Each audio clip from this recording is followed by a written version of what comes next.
এতক্ষণ গরমে বসেছিলেন, এখন একটু গরমের তেজ কমেছে। মীনাক্ষীর বক্তৃতার তেজে রোদের গরমের তেজও কমে গিয়েছে।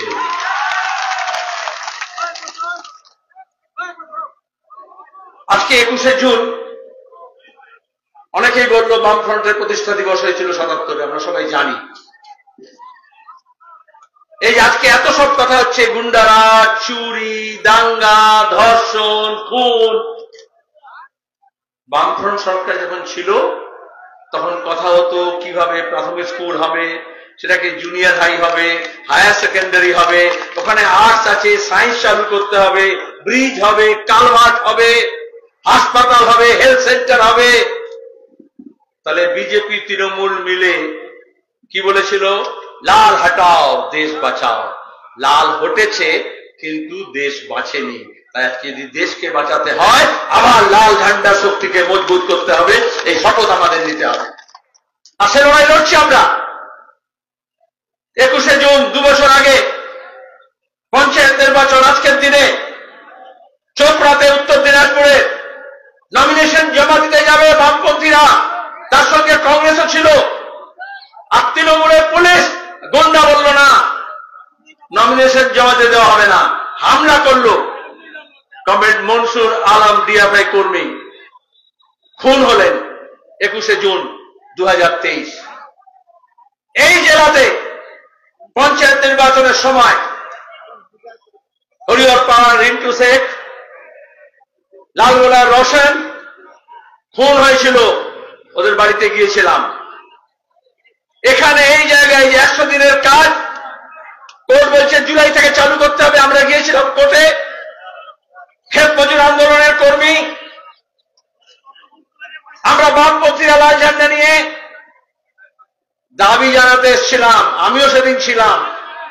পুলিশের লাঠি, টিয়ার গ্যাসে কমরেড আনারুল ইসলাম ডোমকলের খুন হয়েছিল। আমরা আমাদের শহীদদের ভুলি না। এখানে ভগৎ সিং এর প্রতিকৃতির মালা দিয়ে এই সম্মেলনের কাজ শুরু হয়েছে। আমরা শহীদদের কথা মনে করি, কারণ তারা জীবন দিয়েছে দেশের জন্য, মানুষের জন্য, হকের জন্য, ইনসাফের জন্য। সম্মেলনে আমাদের শপথ নিতে হয়, ওই লড়াইটা আমাদের এগিয়ে নিয়ে যেতে হবে। কদিন আগে মুর্শিদাবাদে দেখলেন ধুলিয়ানে আমাদের পার্টি কংগ্রেস শেষ হলো কান্নুরে। আমি ছুটে এলাম শামশেরগঞ্জে, কোন মুখ্যমন্ত্রী, কোন বিরোধী নেতা যায়নি। হিন্দু মুসলমানের দাঙ্গা হয়নি। বিজেপি আর তৃণমূল 26-এর নির্বাচনের আগে গোটা রাজ্যে আবার হিন্দু মুসলমানের ভাব জাগাতে, বিভাজন করতে, হিংসা এবং ঘৃণা ছড়ানোর জন্য গুন্ডা, বদমাইশ, পুলিশ সব একযোগে বিজেপি তৃণমূল ওখানে দাঙ্গা সংগঠিত করেছিল। হিন্দু মুসলমানের বিরুদ্ধে না, মুসলমান হিন্দুর বিরুদ্ধে না। তা যদি হতো তাহলে শামশেরগঞ্জ, সুতি, ধুলিয়ানের সঙ্গে সঙ্গে গোটা রাজ্যে আগুন ছড়াতো। আগুন তো ছড়ায়নি।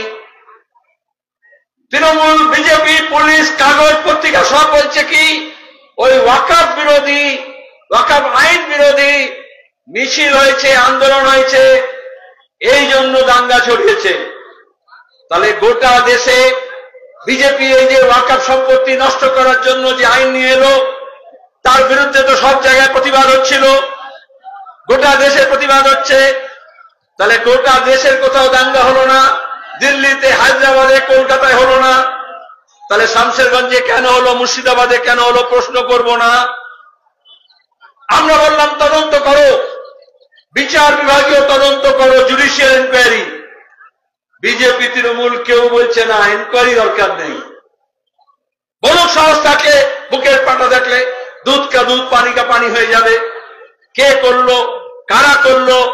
বিজেপি তৃণমূল দুজনে মিলেই বলল বহিরাগত করেছে। আরেক ধাপ এগিয়ে বলল বাংলাদেশ থেকে এসে করেছে। বলেনি? বিজেপি বলেছে। তার মানে এখানে সব ঠিকঠাক আছে, এই যে গুন্ডারাজ ফুন্ডারাজ কিচ্ছু নেই।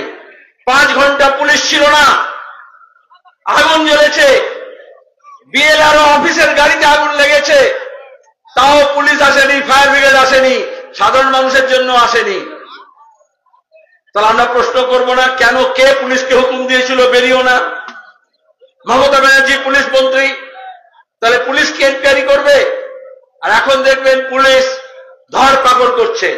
আমরা বলেছি যারা লুট করেছে, যারা খুন করেছে তাদেরকে গ্রেফতার করতে হবে, কিন্তু এখন ধরপাকড়ের নামে নানান জনকে ধরছে। এই পাশে ধুলিয়ানে ধপটার জেলায় এই পুলিশের অপদার্থ এসপি দাঙ্গা থামাতে পারে না, দাঙ্গার সময় থানা থেকে বাইরে পুলিশ যেতে পারে না, আর এখন নির্বিচারে ধরপাকড় করছে। আমরা বলেছি, বারবার বলি, যখন দাঙ্গা হয় তখনই বলি, দেশের যেখানেই হোক দাঙ্গাবাজ, খুনি, লুটেরা তাকে ধরো, কিন্তু নিরীহ সাধারণ মানুষকে তুমি অত্যাচার করতে পারবে না। আর পুলিশ তাদেরকে ধরে না। এই জন্য বললো ওটা বাইরে থেকে এসেছিল আর বাইরে চলে গেছে, তাহলে কোনো অপরাধীকে ধরতে হবে না, তদন্ত করতে হবে না। কত লোকের ক্ষতি হলো, দোকান লুট হয়েছে, ঘর জ্বালিয়েছে, আর আমরা বলছি যারা হত্যা করে তাকে ধরতে হবে। তাহলে হরগোবিন্দ দাস, চন্দন দাস বাপ বেটাকে খুন করলো, ধরা পড়েছে খুনি। তাহলে এজাজকে খুন করলো পুলিশের গুলিতে, তাহলে খুনিকে ধরতে হয়। তাহলে কোন পুলিশকে ধরেছে যে এজাজকে গুলি করে খুন করেছে? আরো অসংখ্য লোকের গুলি লেগেছে। তাহলে পরিকল্পিতভাবে পুলিশ নিরাপত্তা দেয়নি, বরঞ্চ আরো হাঙ্গামা বাড়ানোর জন্য নির্বিচারে গুলির ব্যবহার করেছে। আর তারপরে বিজেপি তৃণমূলের রাজনীতি কি হয়? রাজ্যের সরকার বলছে, তৃণমূল বলবে ওটা কেন্দ্র বাহিনী চালিয়েছে, আর কেন্দ্রের সরকারে আছে, বিজেপি আছে, বলবে কি রাজ্য বাহিনী চালিয়েছে। এই হচ্ছে এদের চাপানুতরের রাজনীতি। বিজেপি আর তৃণমূল প্রত্যেকটা ব্যাপারে দেখবেন এই চাপানুতর করছে, আসল যে ইস্যু সেটাকে ধামা চাপা দেওয়ার জন্য। এই কদিন আগে মিডিয়া বুরুজ হলো মহেশতলায়,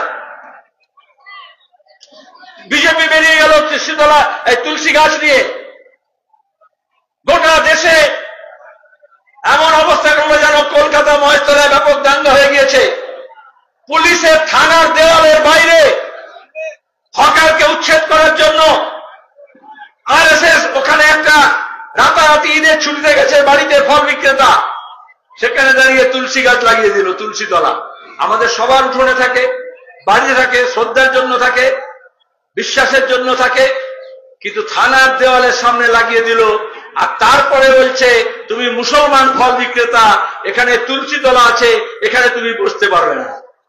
তাহলে যেখানে বিজেপির তাগত বেশি, উত্তরপ্রদেশে বুলডোজার দিয়ে উৎখাত করছে, রেলের হকারদের প্ল্যাটফর্মে, সরকারি জমিতে, রাস্তায় ঘাটে বুলডোজার দিয়ে উৎখাত করছে, পরিযায়ী শ্রমিকদের বস্তি উচ্ছেদ করছে, কখনো কর্ণাটকায়, কখনো হরিয়ানায়, কখনো দিল্লিতে, কখনো উত্তরপ্রদেশে, কখনো মহারাষ্ট্রে। আর এখানে দাঁড়িয়ে মুর্শিদাবাদের সাংসদ কি বললেন? ধুলিয়ানে দাঙ্গার পরে, ঝামেলা পরে, ওই ঈদের সময় পরিযায়ীরা ফিরেছিল, ওরাই ঝামেলা করেছে। কার কথা কে বলছে? আর শুভেন্দু বলল তাহলে যেখানে পরিযায়ী দেখবে, আমাদের রাজ্যের শ্রমিক এখানে কাজ পায় না, বাইরে গিয়ে কাজ করছে, তার উপর আরএসএস হামলা করছে, বাংলা ভাষায় কথা বলে, লুঙ্গি পরে, দাড়ি আছে, তাকে বাংলাদেশি বলে, মহারাষ্ট্র থেকে, রাজস্থান থেকে, দিল্লি থেকে, হরিয়ানা থেকে উৎখাত করছে। এ রাজ্যের মানুষ, তাকে বিএসএফ, অবরুদ্ধ রাজ্যের পুলিশ, তারা মিলে বাংলাদেশে পাঠিয়ে দিয়েছে, সেখান থেকে সে পরিবারের সঙ্গে যোগাযোগ করছে। আর এখন মমতা কি বলছেন? মুর্শিদাবাদে এসেছিলেন দাঙ্গার পরে, ওদের তৃণমূলের নেতাদের নিয়ে বৈঠক করছিলেন, বললেন ওয়াকফ নিয়ে এখানে কেউ কোনো কথা বলবে না। এই যে আমরা বলি গণতান্ত্রিক অধিকার কেড়ে নিচ্ছে, তাহলে আন্দোলন এখানে করবে না, কোথায় করবে? দিল্লি গিয়ে করবে। সিএনআরসির সময় তাই বলেছিল, নুপুর শর্মা কাণ্ডের সময় মমতা তাই বলেছিল। বুঝতে হবে যারা তৃণমূল করে তাদেরকেও। মমতা বলবে কিন্তু আপনি কোনো কথা বলবেন না, মুখে লিউকোপ্লাস্ট লাগিয়ে রাখবেন। এটা বামপন্থীদেরও বলেছিল, ডিএফআই কেও বলেছিল, লাল ঝান্ডাকেও বলেছিল।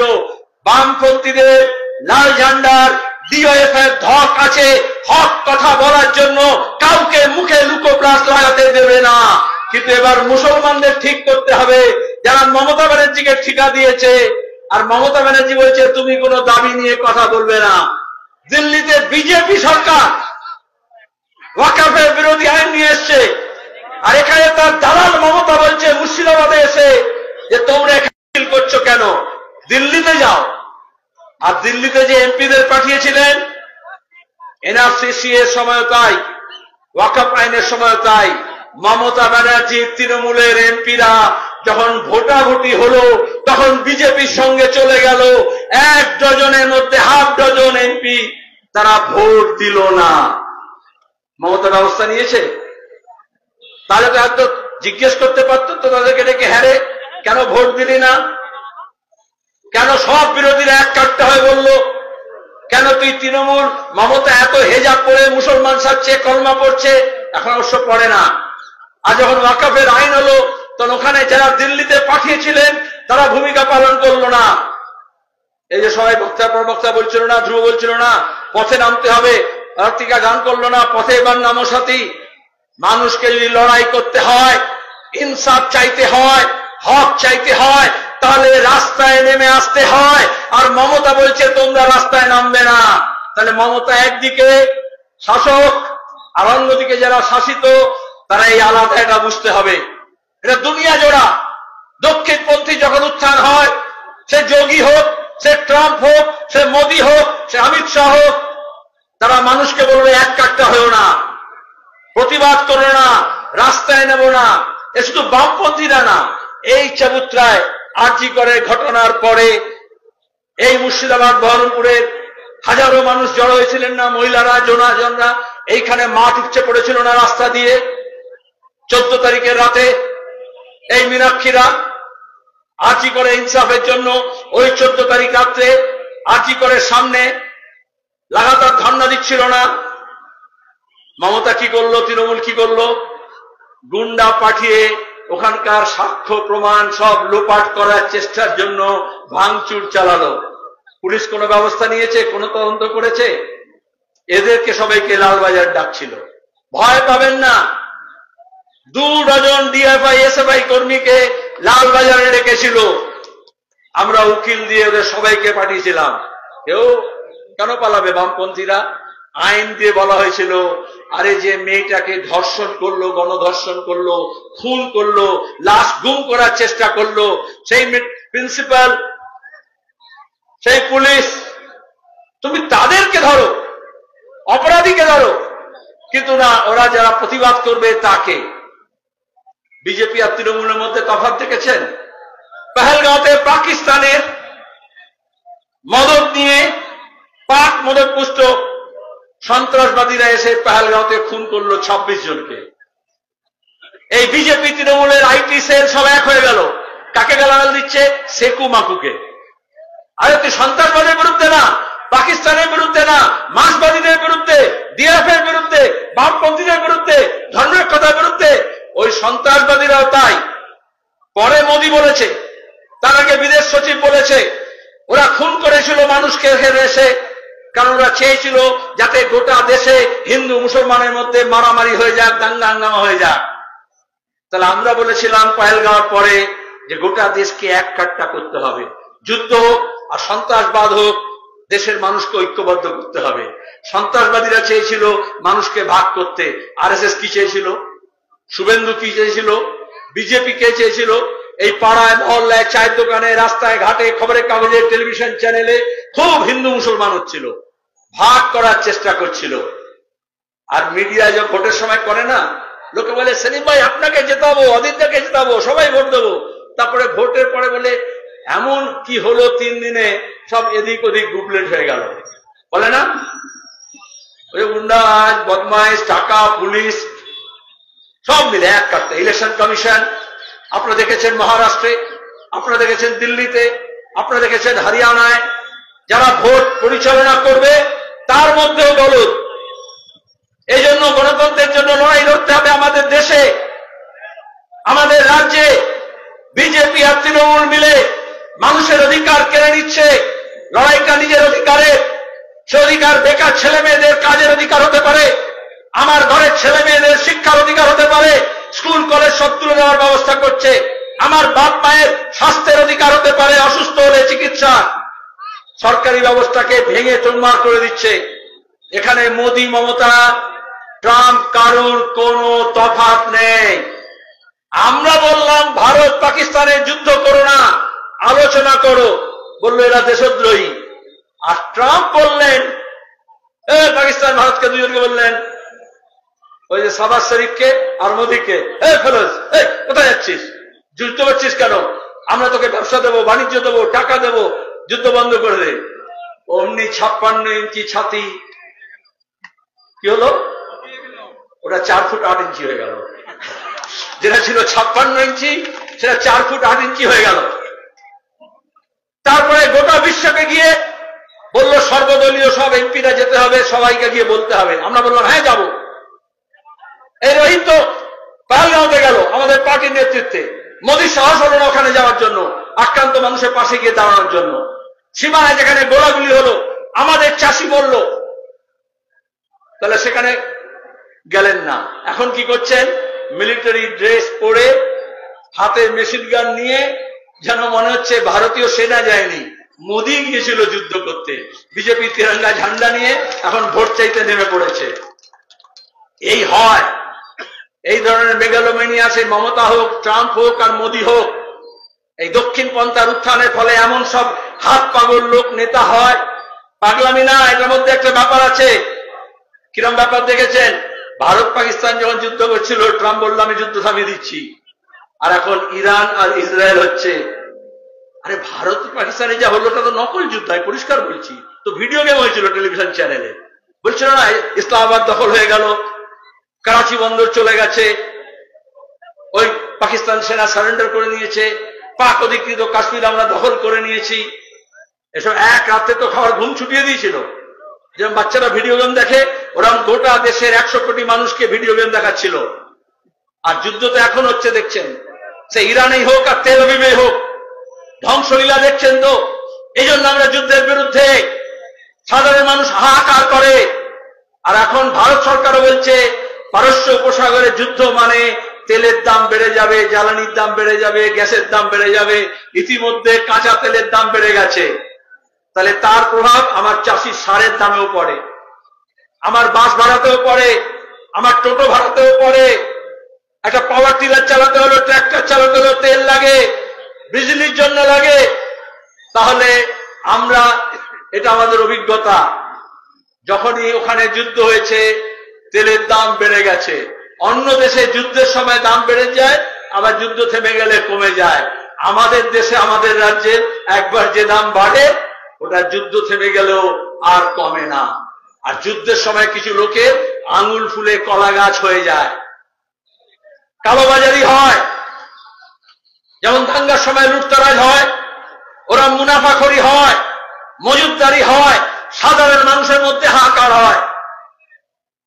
এখন দাঁড়িয়ে মানুষ বুঝতে পারছে, গাজাতে গত 1.5 বছরের বেশি সময় ধরে প্যালেস্টিনীয়দের উপরে, শিশুদের উপর, মহিলাদের উপর, নারীর উপর, উদ্বাস্তু শিবিরে, হাসপাতালে, স্কুলে, কলেজে, খাবার লাইনে, ত্রাণ শিবিরে বোমা মেরে, মিসাইল মেরে ইসরায়েল গুন্ডাবাজি দেখাচ্ছিল। এই যে বলছে না, মীনাক্ষী বলল গুন্ডারাজ খতম করো, আপনারা অনেকে বললেন, তারপর আবার গিয়ে বলবেন আরে বাপরে বাপ, তৃণমূলের এত দাপট, পুলিশের এত বেনেট, এত সরকারের এত শক্তি, এটা কি পারবো? ইসরায়েল ভেবেছিল প্যালেস্টাইনে ওরা খুন খারাপি করে যাবে আর 7 খুন মাফ হয়ে যাবে। এখন ইরানের পাল্লায় পড়ে, বুঝতে পারছেন তো ইসরায়েলের কিরকম ত্রাহি ত্রাহি অবস্থা। এখন রোজ ট্রাম্পকে বলছে আসো বাবা আমার সঙ্গে যুদ্ধে যোগ দাও। যারা তৃণমূলের মদতে গুন্ডামি বদমাশি করছে তাদেরকে বলি, বিপদে পড়লে কেউ কারণ নয় গো মা। ইসরায়েল এতদিন আমেরিকার দাপটে লাফাচ্ছিল, আর এখন যখন ওরা আয়রন ডোম কাজ করছে না, এখন ট্রাম্পকেও মাথা চুলকে 2 সপ্তাহ সময় নিতে হচ্ছে যে আমি এখানে যাব কি যাব না, লড়বো কি লড়বো না। এই পুলিশগুলোকেও বলি, হাতে বন্দুক থাকলেই, হাতে লাঠি থাকলেই, আর ঢাল থাকলেই, আর উর্দি পরে দিলেই আপনারা কেউ বিশাল ট্রাম্প আর মোদির মতো ক্ষমতাশালী হয়ে যাননি। আরে হিটলার থাকেনি, মুসলিনি থাকেনি, ফারাও থাকেনি, রোমান সাম্রাজ্য থাকেনি, আর মমতা মনে করছে তার চুরির সাম্রাজ্য চলবে, তার পিসি ভাইপো সাম্রাজ্য চলবে। এত সহজ না। শুধু হাততালি মারলে হবে না, নিজেদের 2 হাত এক করলে হবে না, আপনার পাশে যে মানুষটা আছে তার হাতটাও ধরতে হবে। হাতে হাত ধরে, কাঁধে কাঁধ মিলিয়ে আরো অনেক মানুষকে জড়ো করতে হবে, এবং এই মানুষই শেষ কথা বলবে। ডিএফএস সম্মেলনে ওদের ঝান্ডা দেখেছেন, মাঝখানে লাল তারা আছে। ওই লাল তারার হচ্ছে দূরের লক্ষ্য। লক্ষ্য যদি ঠিক থাকে তাহলে অন্ধকার হলেও, ঝড় ঝঞ্ঝা হলেও, বৃষ্টি হলেও, রাত নেমে আসলেও আপনি নিজের লক্ষ্যের দিকে এগোতে পারেন। ডিএফআই আমি 25 বছর আগে ছেড়েছি, কিন্তু এখনো এই ডিএফআই সমাবেশে আসলে নিজের রক্ত টকবক করতে আরম্ভ করে। যা কিছু শিখেছি, যা কিছু বলি, যা কিছু করি, যা কিছু লিখি, এই যুব ফেডারেশন করতে গিয়ে শিখেছি এবং জেনেছি। আজকে দাঁড়িয়ে নতুন প্রজন্মকে যেখানে নেশায় ডুবিয়ে দিচ্ছে, লুটতরাজের, গরু পাচার, কয়লা পাচার, বালি পাচার, তার মধ্যে সব ঢুকিয়ে দিচ্ছে, তখন দাঁড়িয়ে যারা মেহনত করে খেতে চায়, মাথা উঁচু করে বাঁচতে চায়, বুক চিতিয়ে বাঁচতে চায়, নিজের 2টো হাতকে ব্যবহার করে, নিজের মাথার মগজকে ব্যবহার করে, নিজের বুকের বলকে ব্যবহার করে, নিজের বুড়ো বাপ মাকে একটু দেখতে চায়, 2 মুঠো অন্ন জোগাড় করতে চায়, মাথার ওপর ছাদ চায়, ছোট ভাই বোনদের শিক্ষা চায়, তাহলে এগুলো কোনো ভিক্ষা নয়, এগুলো অধিকার। সেই অধিকার হতে হলে লক্ষ্যকে স্থির রেখে এগোতে হয়। এমন একটা সমাজ চাই আমরা। ওই যে ভগৎ সিং এর কথা বলছিল, ভারত নওজওয়ান সভা 100 বছর আগে তৈরি হয়েছে, তখনও তারা বলেছে আমরা তো স্বাধীনতা করব, কিন্তু গোরা সাহেব চলে যাবে, কালা সাহেব আসবে, তাতে কি আমার ভুখ মিটবে? কাজী নজরুল ইসলাম বলেছিলেন, ক্ষুধাতুর মানুষ চায় না স্বরাজ, 2 মুঠো ভাত, একটু নুন, এই তো খাদ্যের লড়াই। ওরা বলছে ভাতের লড়াই না, জাতের লড়াই করতে হবে। ওরে জাতের লড়াইয়ে তোমার পেট ভরবে না, জাতও যাবে, পেটও ভরবে না। এই অপারেশন সিন্দুরের নামে, এই ভারত পাকিস্তানের যুদ্ধের নামে আমরা কি দেখলাম? পেহেলগাঁওতে যারা এসেছিল, ওই 4 জনের ছবি আপনারা দেখেছিলেন, যারা আমাদের দেশের মধ্যে ঢুকে 26 জনকে মারলো, তাকে কিন্তু এখনো ধরেনি, মাতব্বরি দেখাচ্ছে। আর পাকিস্তানকে বললো শায়েস্তা করেছি। আমেরিকায় গিয়ে পাকিস্তানের সেনা প্রধান এখন ট্রাম্পের সঙ্গে বৈঠক করছে, লাঞ্চ করছে। আর এই মোদি, এই বিজেপি এতদিন আমেরিকার দালাল বানানোর চেষ্টা করেছে আমাদের।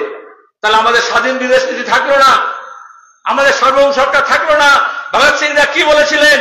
আমাদের দেশের সিদ্ধান্ত অত 1000 কিলোমিটার দূরে লন্ডন কেন করবে, আমরা করব। আর এখন মোদি কি বলছে? আমাদের দেশের সিদ্ধান্ত লন্ডন কেন, আরো তার থেকে দূরে ওয়াশিংটন ঠিক করবে। তাহলে আমাদের স্বাধীনতা কোথায় যাবে? তাহলে যে জন্য ক্ষুদিরাম, যে জন্য আজাদ হিন্দ ফৌজ, যে জন্য আশফাকুল্লাহ চন্দ্রশেখর আজাদ, যে জন্য বিনয় বাদল দীনেশ প্রাণ দিলেন, আজকে মোদি কেন সাম্রাজ্যবাদের দালালি করছে? আমাদের বলছে দেশদ্রোহী, আমাদের দেশপ্রেম শেখাবে।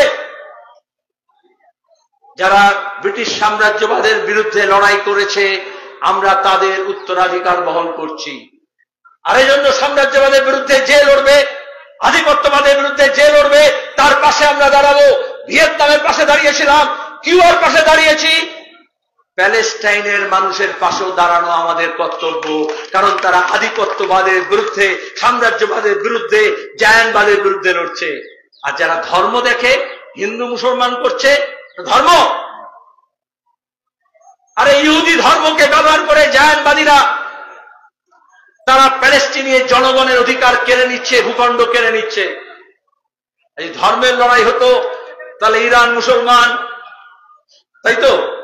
তাহলে যারা ইসলাম, মুসলিম ব্রাদারহুড বলে, যারা ইসলামিক ওয়ার্ল্ড বলে, যারা আরব দুনিয়া বলে, তাদেরকেও বলছি, এই যে অখণ্ড হিন্দুত্ব বলে হিন্দু হিন্দু ভাই ভাই করে, তাহলে ইসরায়েলের একটা মিসাইল, একটা বোমারু বিমান ইরানে যেতে পারে না, কোন না কোন একটা মুসলমান দেশকে অতিক্রম করে যেতে হয়। তাহলে কি করে যাচ্ছে? সব মুসলমান এক হয়ে গেল, হলো? তাহলে প্যালেস্টাইনে গত 1.5 বছর 2 বছর ধরে অত্যাচার হচ্ছে, নির্মম ভাবে হচ্ছে। ওই যে গ্রেটা থুনবার্গ মুসলমান, রিমা হাসানের পাশে দাঁড়িয়ে তারা ফ্লোটিলা নিয়ে গেল। কেন আজকে লন্ডনে, আমেরিকায়, ফ্রান্সে, আয়ারল্যান্ডে মানুষ প্যালেস্টাইনের পক্ষে দাঁড়াচ্ছে?